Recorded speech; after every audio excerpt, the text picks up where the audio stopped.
Hello everybody, welcome back to the World AI Civ free-for-all. This is part 4. So let's go ahead and do a quick recap of what happened in the previous episode. As you guys can see here in Africa, Kilwa is emerging as a world power. It has conquered already 2 holdings of Carthage. Carthage, of course, reduced to a 1-city civ over here in the north. France over here colonizing West Africa, as it once did historically, and Carthage has 1 city left on Madagascar, which is also being captured by Kilwa. So let's go ahead and go north, where the Persian Empire is expanding incredibly rapidly. And I know a few of you guys are kind of like, what the hell, Vietnam? Vietnam's not doing too well. They're getting kind of slapped between the 2 superpowers here, between Persia and Korea, the 2 Asian superpowers at the moment. Of course, Persia once again controls pretty much all of the oceanic holdings that are in the game. They have access to the Philippines, access in Australia. They're, of course, making yet another city in Australia. And Korea is sending out an expeditionary fleet consisting of turtle ships. Looks like there's 10 of them. It's pretty impressive. Let's go north. This is the Korean Empire, once again. Pretty small empire compared to the Persian one, but they will be technologically quite advanced here in the next few years.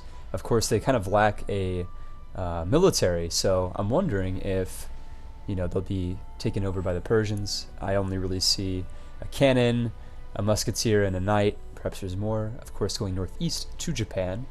Japan once again only has 2 Siberian holdings and 1 Alaskan holding. Going east to America, Philadelphia, Atlanta, New York, Washington, Boston, Chicago, and Seattle, and Los Angeles are the last holdings of the United States. Quite a bit of holdings actually for the United States, but it pales in comparison to the absolute spam that is the Shoshone Empire, as you guys can see here. Absolutely sprawling. I think they've got close to, let's see, close to like 10 or 11 holdings. Wow, it's pretty impressive. Let's go south to Venezuela, who is expanding quite rapidly here. I know we haven't really been over Venezuela quite a bit. They are a little bit isolationist at the moment, but harnessing all the luxury resources and strategic resources of South America, they should have a decent chance at world domination going up against Europe over here, the northeast. It seems to me that Germany is in a very bad spot. I mean, Germany, of course, is at war with the Soviet Union. Before I unpause the game, as you guys can see over here in Munich, the Soviet troops are surrounding the city, about to burn it down or perhaps capture it.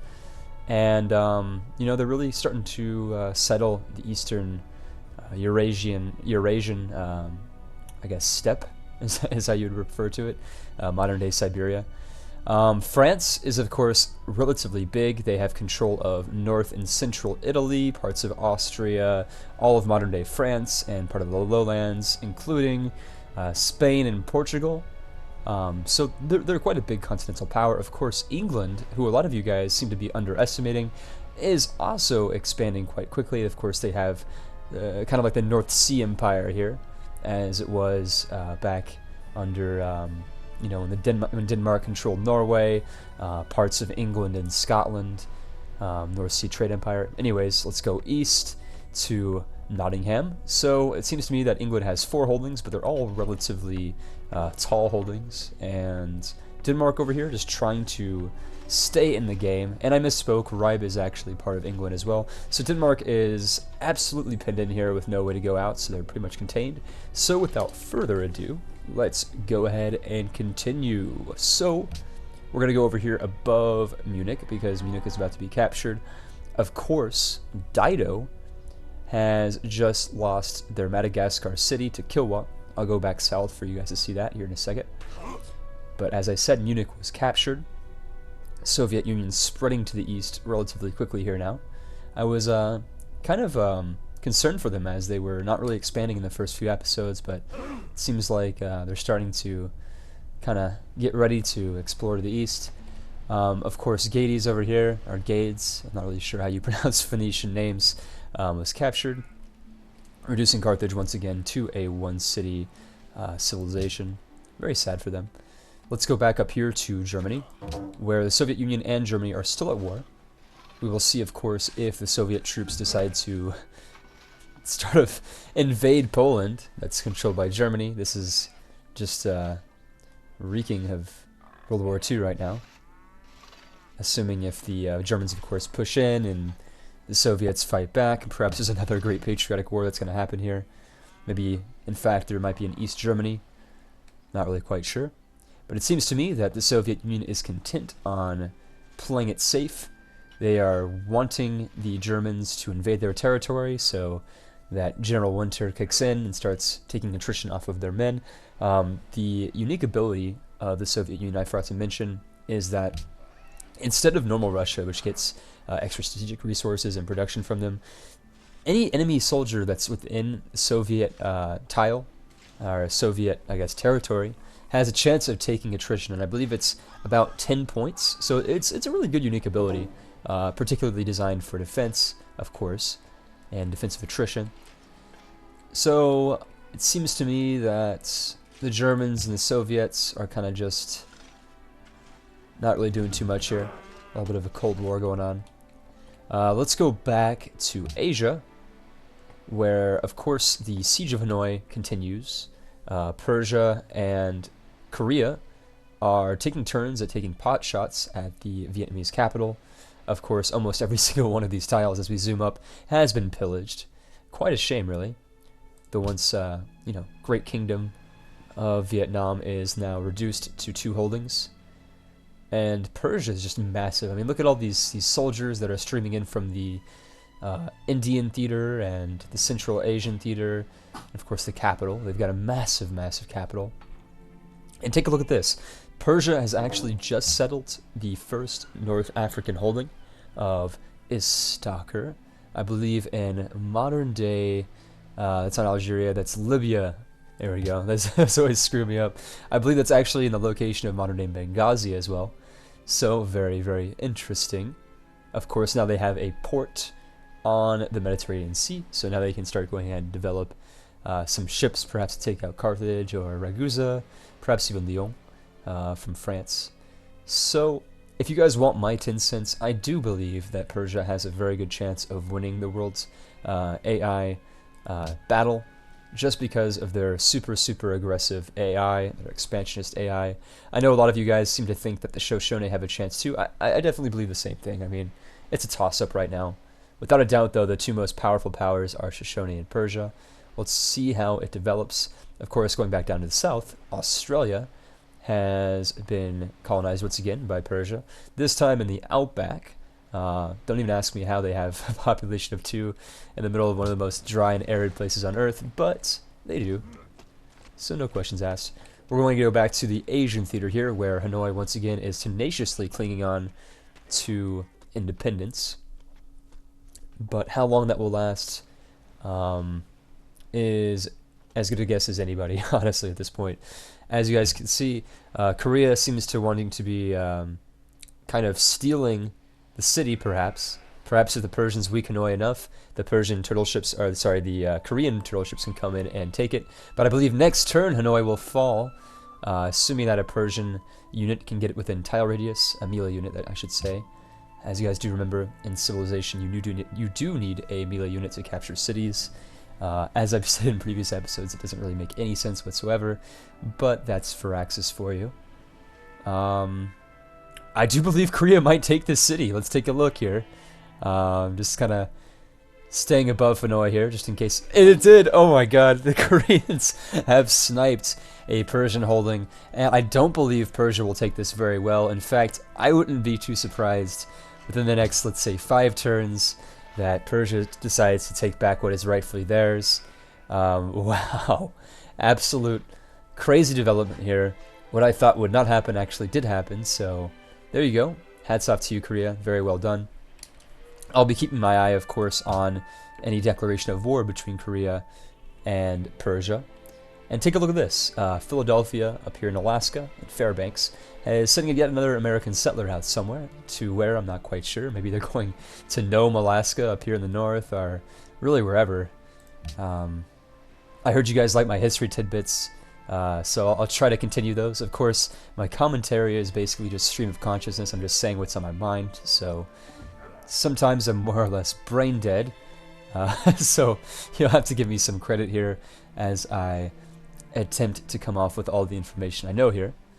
So once again, the Shoshone have a settler that's kind of vying for position of Alaska / modern day, I believe that's Juneau, Alaska. I think that's even the capital of Alaska, even though it's not really well known. So they've set up shop over here in Juneau, perhaps even modern day British Columbia, which is itself massive. So I don't really know what the Americans are doing. They're kind of just chilling out here outside of Fairbanks, not really sure where to go. We'll go west, where Japan is still 3 provinces, not very large. Perhaps one day they can realize their ambition of retaking their homeland, but for the time being, they are stuck, unfortunately. Going back to the Soviet Union, I do believe they expanded either 2 cities or 1 city. I'm not sure if Gorky was there before, but certainly Krasnodar is a brand new city. And I believe, let's see, modern day, that might actually be modern day Russian Federation. I think it's very close to the border with Kazakhstan, but I think that's still within the Russian Federation borders. We're going west to Europe, where it seems to me that a Stalinist / Soviet-led army is heading into the Polish territories. They're occupied by Germany. We'll see what's happening here, as a massive world war is happening between the 2 superpowers here. I say superpower loosely, of course. Germany, not quite a superpower anymore. They were pretty much ensured mediocrity, kind of comparing where their position is between, Denmark, England, France, Soviet Union. Not exactly a very good place to be. Of course, Denmark over here with 2 Danish settlers. I'm not sure where they're going to go. Perhaps they'll find someplace up here in modern-day Norwegian Finnmark, or maybe even the Kola Peninsula up here in the north. We're really not quite sure at this point. Of course, the historically indigenous people of northern Scandinavia must be very happy right now, because the Sami, as they're known as, are independent from the rest of the Scandinavian Vikings for the time being.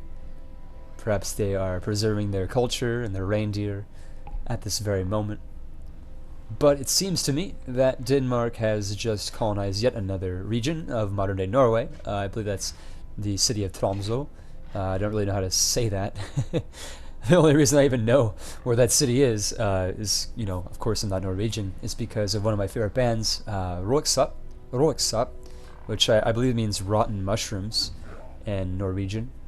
Really good stuff if you guys like electronic music or down-tempo music. Not really going to get into music. We're not talking about music now, but I just figured I'd let you guys know that's the only reason I know where modern-day Tromsø is. You guys can correct my pronunciation. I don't speak any Scandinavian languages, although I hear they are all mutually intelligible, which is pretty cool. Meaning that if you are Danish, for example, you can understand a Norwegian, or if you're Swedish, maybe you can understand Danish. Although I've heard that if you are Norwegian or Swedish, it's kind of a bit harder to understand Danish than it is for the Danish to understand you.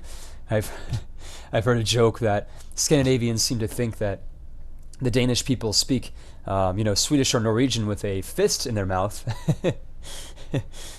pretty unpolite, or impolite, I guess you could say, Danish. But as I can't understand the language myself, I have no opinion on the matter. Right. So the final holdout. The holdout capital, the mountainous capital of Vietnam, is Da Nang, and the mountains over here, and I guess kind of modern day, it's kind of like the Himalayas. Is that Bhutan? I really don't know. Maybe it's, that might be Burma, or sorry, Myanmar. I guess I got to go with the modern day military dictatorship name for the city or the country now. But you'll hear me refer to it as Myanmar. I don't think that's Myanmar, though, and I think that might be modern-day China, kind of bordering on modern-day Tibet, which, of course, itself is a part of modern-day China, unfortunately. So let's go back to the European theater. And by the way, I apologize if that comment somehow gets you in trouble. I mean, I know that I do have a few Chinese viewers, and you guys might not have access to the most, unbiased of information. So if you guys speak English and you're seeing this video, I'd probably watch a VPN the next time you do it, because I will be talking a bit more about Tibet in the future. Going back down here to Africa, where Bordeaux was settled once again, nowhere near modern-day Bordeaux, which is kind of over here where Marseille is, a little bit to the north, maybe over here, this tile of firs. So nowhere near its historical location, but French colonization is definitely kicking up a notch in Africa. Kind of looking around here to see what else is going on over here. What I think it is interesting is if you guys take a look over here, Persia has access to unique military units that only ASCII of the Songhai has, and of course they're not in the game. So the entire, I guess, reason they have it is because of military city-states. Over here, whoa. Whenever it's loading, the camera goes crazy. I'm going to apologize again for that. We have a Danish settler over here going through northern Russia, kind of sneaking past Nottingham, Kharkov, and Minsk. We'll see where they are going and what they are planning on doing here. It seems like they are trying to rebuild some sort of Scandinavian empire with very much a dearth of luxury resources, unfortunately. They got a lot of deer, got a lot of reindeer. But like I said earlier, the Sami are going to be a little bit pissed now that the Danelaw is extending to their home territory. Let's take a look over here where within one turn, the Shoshone have captured San Francisco, I believe, or maybe that was already there. I guess it was already there. Let's go over to the west, where the settler outside of Philadelphia is still incredibly confused. Maybe they had a lobotomy. This is the 1780s after all. Let's take a look over here. Of course, we have Hindu United States. I would say something witty about this, but I'm not going to. So let's take a look over here in the American theater, where, oops, whoa, once again the camera is going crazy. It seems to me that the United States is putting up a great patriotic front, trying to defend their territory here, perhaps even making a move on the Shoshone-held San Francisco, which is nowhere near San Francisco. I don't think this place would be very warm at all. And kind of going over here to review what the Shoshone have been doing. There's a brand new city over here, and I guess modern-day Mexico. I'm not really quite sure. Is that Acapulco? I don't know. Never been to Mexico before. And we've got a city over here in modern-day Cuba, I guess in Havana. Very interesting. It seems like the Shoshone might even come into conflict with the Venezuelan empire pretty soon, and of course Venezuela has set up Puerto La Cruz. I have no idea. Right, so instead of pronouncing names that we can't pronounce, let's go back to the American theater, where San Francisco is taking some damage. Of course, the turn times are going a little bit longer now that the AI has to process for these massive sprawling empires. It seems to me that the Americans are maintaining a status quo, but also moving in on the strategically unfit city of San Francisco. There really is no reason for the Americans up here to be focusing on San Francisco. It's basically a useless city with, I don't even think, any, one luxury resource, and at the expense of leaving their heartland undefended. I mean, look at this. Boston and New York City are both undefended. Really terrible idea for the Americans, but that being said, there is some caravel spam over here surrounding Cumatica. Let's take a look at the city-states who are allied, one with Shoshone. La Venta, of course, allied with the Shoshone. Let's go back to Germany, where the fight between the Soviet Union and Germany is still raging. And I say raging because it's kind of like the raging you get with your, your grandparents over at, bingo night. I mean, it's really not much of a rage at all. And in fact, the status quo over here is being preserved for, I guess, hundreds of years at this point. So, much like bingo night, really nothing's happening over here. Really no winners, no losers, but, perhaps something will happen in the future. I really don't know. The city of Kaopeng over here on the Black Sea has been annexed. Occupied. Here I have been playing too much Europa Universalis and Crusader Kings. I don't even know the terminology of Civilization anymore. San Francisco taking damage. I believe that they will probably fall to the United States. And this is a great development because I know a lot of you, if you're like myself, seem to think that the Shoshone are just going to wipe shop. They're going to destroy everything on the North American continent. And here we are with a solid example that perhaps that's not going to happen. Perhaps America has a chance at establishing historical genocide, just like the American forefathers dreamed of. So, you know, this is a good thing, I think, you know, for the Americans anyways. Maybe not so much if you're Native American, but, you know, for me anyways, you know, vengeance for Texas, I guess. Never forget Texas. You know, perhaps the United States will annex Texas. I think I'd be a bit happier if Austin was in the territory of the United States, and it is, you know, the territory of these godless pagans over here to the west. And I say godless pagans, they're not even actually pagans. I mean, look at this. They're Protestant. They have more God than I guess America does here. Of course, no offense to Hinduism. You guys got lots of gods. You know, Shiva, Kali, just dropping some of the more well-known ones. So it's a battle of religion, I guess, in a way. This battle of North America, a battle between the two North American religions. Of course, Washakie taking some damage over here from a naval blockade. And I believe it's due in part to the American Minuteman, because this is a very powerful unit.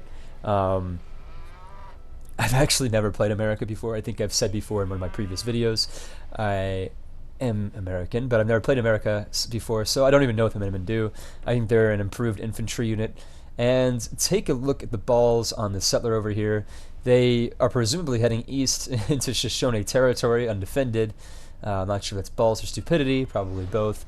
And take a look at this. There is a Shoshone Pathfinder over here in, I guess, modern-day Vladivostok, Russia, Russian Far East. I'm going to go over here to the west a little bit, kind of see what's going on over here. Really nothing new. Danish settler, of course, heading ever north and east. Oslo, set up far to the north of where it is. The Sami people are grieving. They've lost their territory. And we've got a German unit, a German settler over here, kind of prowling the land from our Lebensraum, a living space.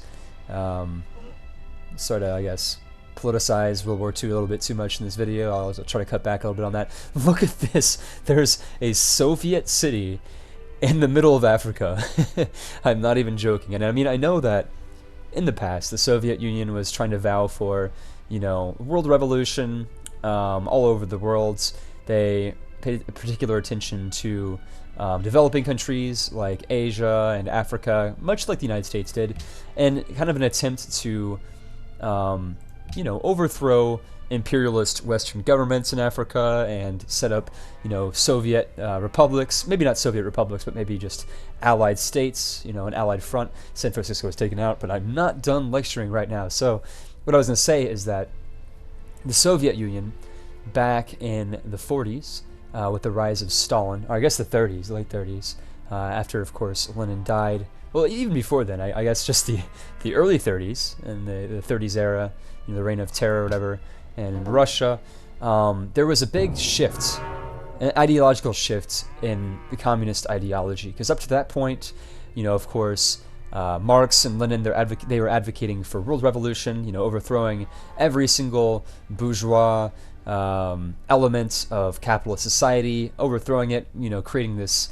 you know, pure world Soviet, not Soviet, world's communist state. But then as Stalin took power, he decided, you know, screw that, we're not going for a unified state of people across the world. I mean, he realized that perhaps it was a bit unrealistic for the Soviet Union to do that. So he instead advocated for socialism in one country, which basically alienated pretty much all elements of communism up until that point. Of course, Trotsky, who was himself a communist, I guess, leader, decided, hey, screw this. He was kicked out of the Soviet Union, decided to set up the Third International in modern-day Mexico. Of course, he was later on assassinated by Ramon Mercador, who was a Spanish Soviet agent.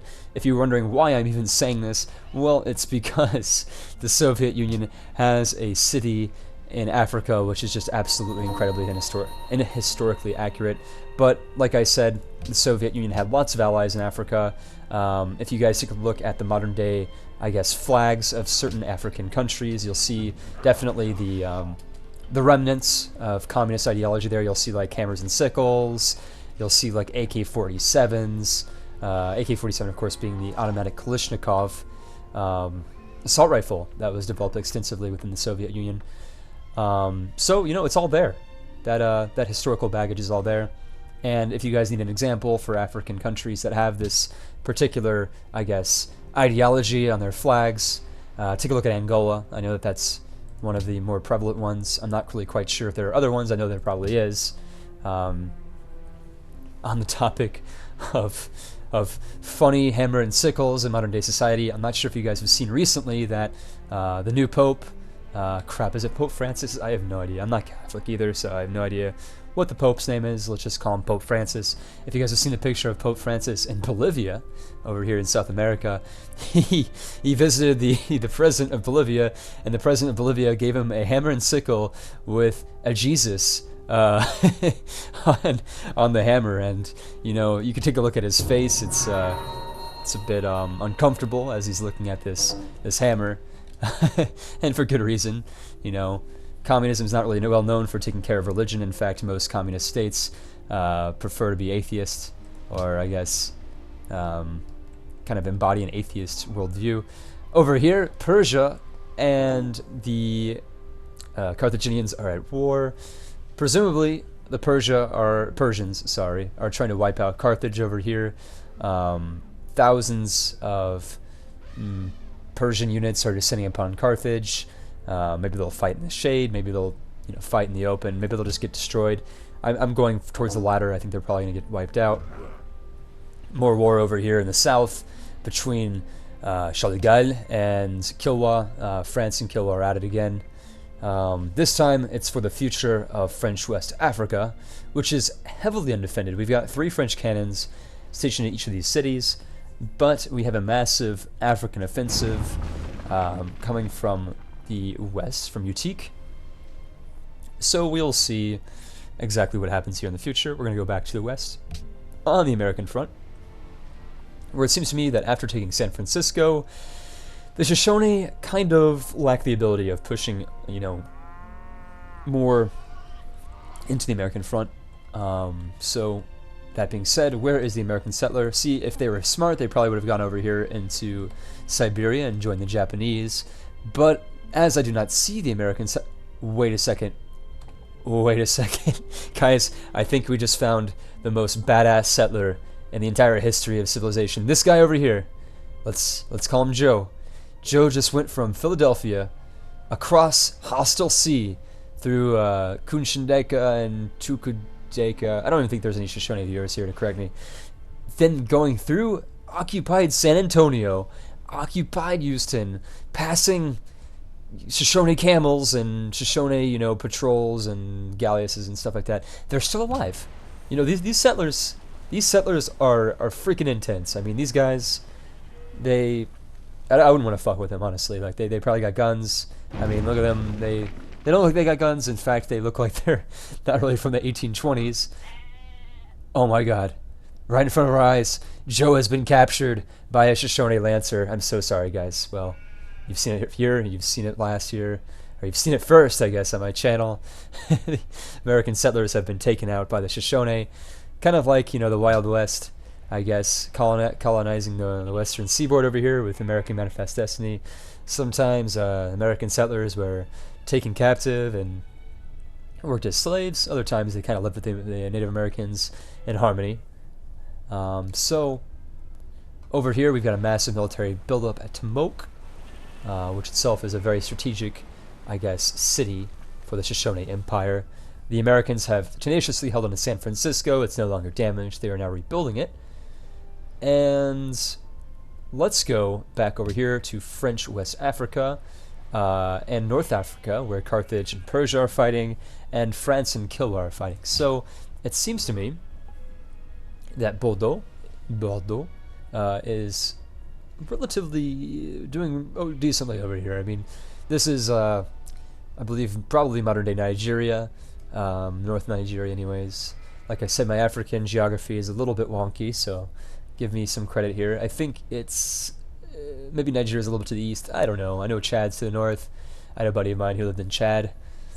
Apparently it's not too great of a country, I guess, if you're European especially, as he is. So let's go back, and I don't mean to offend any, Chadian viewers, like all 4 of you. I don't even know if there really are any 4 of you. Maybe there is. Maybe there is internet in Chad. I don't know. Seems to me when I look at a globe and see Chad, it's kind of just over here in the middle of the Saharan desert. I don't even know how people live there, but according to Civilization, there's an oasis, so maybe that's in real life too. I don't know. Of course, basing Civilization logistics, especially on this map, to the real life is a bit of a what's the word? Satire. Right. So let's go over here again to Eastern Europe, where Soviet Union still remaining strong. I thought that they had developed some type of expansion, but they did not. So we're going to go back over here into French West Africa, where there is a massive military buildup, but oh my god, they captured it in one turn. That's insane. Well, okay guys, well it seems like Bordeaux now belongs to the Africans. And I would make a joke about how, you know, European Union is being absolutely swarmed by African immigrants in the modern day period, but I'm not going to. Once again, we're going to try to keep this channel politically correct. And I mean it is politically correct. I mean, right. So enough of my blabbering. Let's go take a look over here at Novosibirsk and Krasnoyarsk, which are brand new Soviet cities in Africa, down here I believe in South Sudan. And let's go with Rwanda, I guess. Yeah, Rwanda. And they got another settler over there. Unfortunately, the time has come for me to say goodbye on this particular episode. But guys, thank you so much for watching. Part 5 will be out very, very soon. I hope you guys didn't mind me just kind of, you know, blabbering. I kind of sometimes just go off on a tangent, especially when it comes to history. Let me know if you guys like it or if you guys want me to change it. Maybe we can focus more on the actual world map and what's going on. So before we end the show, as always, I'm going to do a quick overview of the situation of the world.